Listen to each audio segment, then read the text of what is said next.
manière non combinée aux sommations qui sont faites appelant les manifestants à se disperser.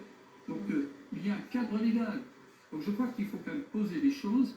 Je déplore que cette femme ait été blessée, mais je pense que la situation était telle qu'elle aurait dû quitter les lieux. D'ailleurs, elle a certainement été invitée à le faire au travers des sommations faites par le représentant. On ne sait pas que son pouce allait être arraché. Oui, Franck. Est-ce qu'on peut pas se poser deux questions quand même au regard des images qui sont sous nos yeux?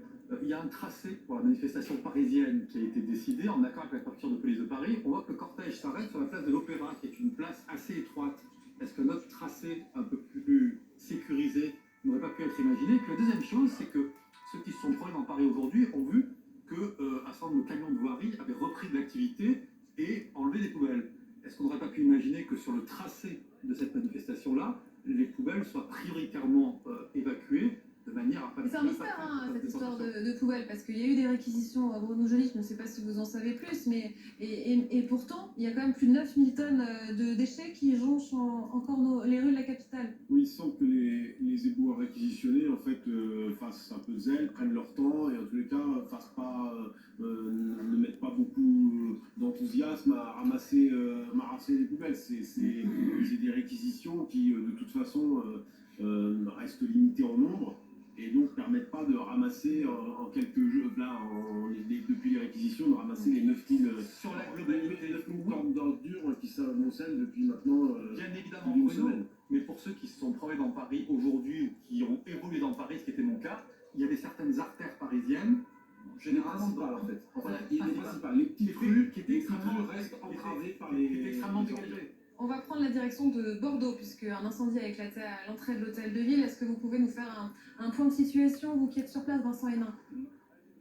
Ah, on le retrouvera dans un instant, Vincent Hénin. On va peut-être revoir ensemble les images de l'entrée de l'hôtel de ville de Bordeaux incendié. Dominique. La porte de la mairie vient de tomber. Une centaine de personnes ont essayé de pénétrer en force à l'intérieur du bâtiment et l'évacuation de la mairie est en cours.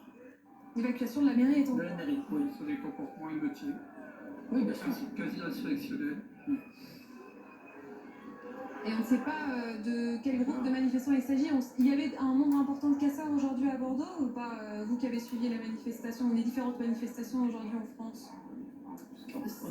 C'était tendu en fin de manifestation. Il y a eu des gaz lacrymogènes sur Bordeaux en fin de manifestation, et il y avait Mais, comme dans toutes les villes mais c'était moins tendu qu'à Rennes, par exemple. Après, voilà, visiblement, la nuit tombée, ils se sont attaqués à cette mairie, mais la journée, quelques tensions, mais c'était pas catastrophique. Je vais faire la comparaison quand même avec le mouvement des Gilets jaunes, parce qu'on se souvenait qu'à chaque fois, il s'agissait, Bruno, de frapper les institutions. Il y avait la force du symbole.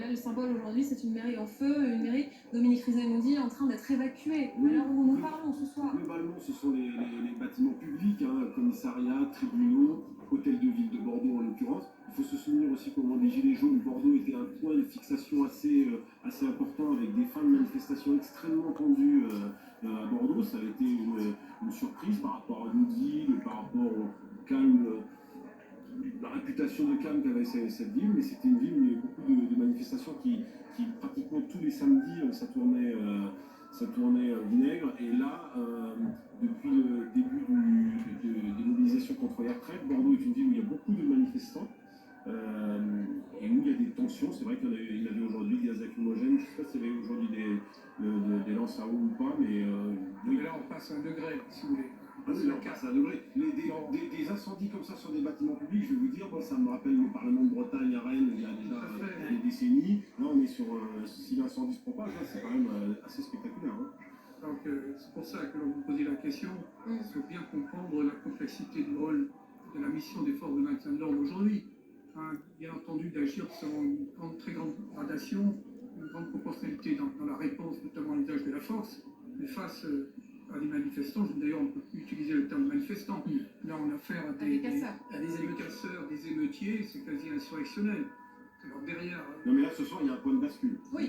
D'évidence, il y a un point de bascule ce soir. Les manifestations sont plutôt bien déroulées dans la journée.